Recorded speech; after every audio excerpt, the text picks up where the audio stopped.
ನೋಡ್ತಾ ಇದ್ದೀರಾ, ಇದು ಫಿಲ್ಮಿ ಬೀಟ್ ಕನ್ನಡ. ನಾನು ಶ್ರುತಿ ಪಾಟೀಲ್. ದರ್ಶನ್ ಕುರುಕ್ಷೇತ್ರ ದ್ರೌಪದಿ ರೇಸ್ನಲ್ಲಿ ಪ್ರಣೀತಾ, ಹರಿಪ್ರಿಯಾ, ರಚಿತಾ ಮತ್ತು ಕೃತಿ ಕರಬಂದ ಇದ್ದಾರೆ.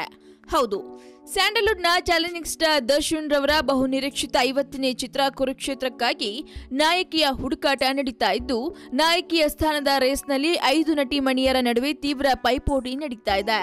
ಇಡೀ ಮಹಾಭಾರತದಲ್ಲಿ ನಾಯಕನಾಗಿರುವ ದುರ್ಯೋಧನನನ್ನ ಕೇಂದ್ರವಾಗಿಟ್ಕೊಂಡು ಕುರುಕ್ಷೇತ್ರ ಚಿತ್ರವನ್ನ ನಿರ್ಮಾಣ ಮಾಡಲಾಗ್ತಿದ್ದು, ದ್ರೌಪದಿ ಪಾತ್ರಕ್ಕಾಗಿ ಹರಿಪ್ರಿಯಾ ಮತ್ತು ಪ್ರಣೀತಾ ಸುಭಾಷ್ ಅವರ ಹೆಸರು. ಇದಲ್ಲದೆ ಚಿತ್ರದ ಉಳಿದ ಪಾತ್ರಗಳಿಗಾಗಿ ರಚಿತಾ ರಾಮ್, ಕೃತಿ ಕರಬಂದ, ನಿಖಿತಾ ನಾರಾಯಣ್, ಲತಾ ಹೆಗ್ಡೆ ಹಾಗೂ ತೇಜಸ್ವಿನಿ ಪ್ರಕಾಶ್ ಅವರು ಕೂಡ ಸಂಪರ್ಕಿಸಲು ಚಿತ್ರತಂಡ ಪ್ರಯತ್ನಿಸುತ್ತಿದೆ.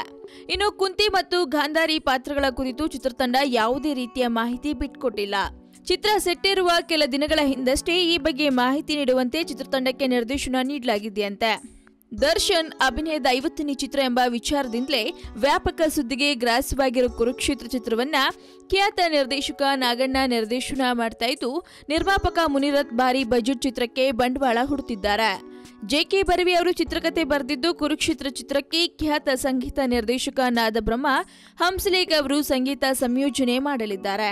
ಇನ್ನು ಇದೇ ಜುಲೈ 23ರಂದು ಈ ಬಹು ನಿರೀಕ್ಷಿತ ಭಾರಿ ಬಜೆಟ್ ಚಿತ್ರ ಸೆಟ್ ಏರಲಿದೆ. ಇನ್ನು ಒಂದ್ ಕಡೆ ನೋಡಿದ್ರೆ ಸೌತ್ ಬ್ಯೂಟಿ ಅನುಷ್ಕಾ ಶೆಟ್ಟಿ ಕೂಡ ದ್ರೌಪದಿ ಪಾತ್ರದಲ್ಲಿ ಕಾಣಿಸ್ಕೊಳ್ತಾರೆ ಅನ್ನೋ ಸುದ್ದಿ ಕೂಡ ಹರಿದಾಡ್ತಿದೆ. ಹಾಗಾದ್ರೆ ದರ್ಶನ್ ರ ಕುರುಕ್ಷೇತ್ರ ಚಿತ್ರದಲ್ಲಿ ಯಾರು ದ್ರೌಪದಿ ಆಗ್ತಾರೆ ಅನ್ನೋ ನೋಡೋ ಕುತೂಹಲ ನಿಮ್ಗಿದ್ರೆ ಮಿಸ್ ಮಾಡದೆ ನೋಡ್ತಾ ಇರಿ ಫಿಲ್ಮಿ ಬೀಟ್ ಕನ್ನಡ. ಹಾಗೆ ವಿಡಿಯೋ ನಿಮ್ಗೆ ಇಷ್ಟವಾದಲ್ಲಿ ಲೈಕ್ ಮಾಡಿ, ಶೇರ್ ಮಾಡಿ, ಫಿಲ್ಮಿ ಬೀಟ್ಗೆ ಸಬ್ಸ್ಕ್ರೈಬ್ ಮಾಡಿ. ಹಾಯ್, ನಾನು ಶ್ರದ್ಧಾ ಶ್ರೀನಾಥ್. ಸ್ಯಾಂಡಲ್ವುಡ್ ಸುದ್ದಿಗಳಿಗೆ ಹಾಗೂ ನನ್ನ ಫಿಲ್ಮ್ಸ್ ಬಗ್ಗೆ ಏನಾದರೂ ಅಪ್ಡೇಟ್ಸ್ ಬೇಕಂದರೆ ಫಿಲ್ಮಿ ಬೀಟ್ನ ನೋಡ್ತಾ ಇರಿ ಹಾಗೂ ಯೂಟ್ಯೂಬ್ ಚಾನಲ್ಗೆ ಸಬ್ಸ್ಕ್ರೈಬ್ ಮಾಡಿ. Thank you.